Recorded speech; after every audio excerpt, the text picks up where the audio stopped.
ہڈیاں کمزور ہو چکی ہیں، کیلشیم کی کمی ہو گئی ہے، علاج بتا دیں۔ میرے محترم بھائیوں اور بہنوں،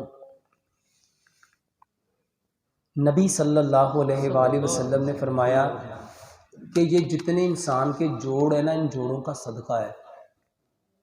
اور وہ کیا ہے؟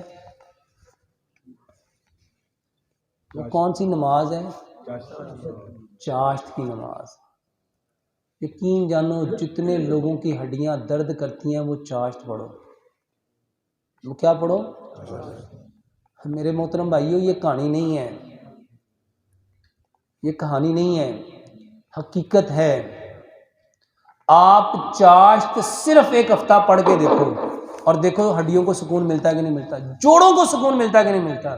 اور اس کے ساتھ جو تسبیح فاطمہ ہے، یہ 33 دفعہ سبحان اللہ پڑھنا، 33 دفعہ الحمدللہ پڑھنا اور 34 مرتبہ، اس کو اپنی زندگی کا معمول بنا لو۔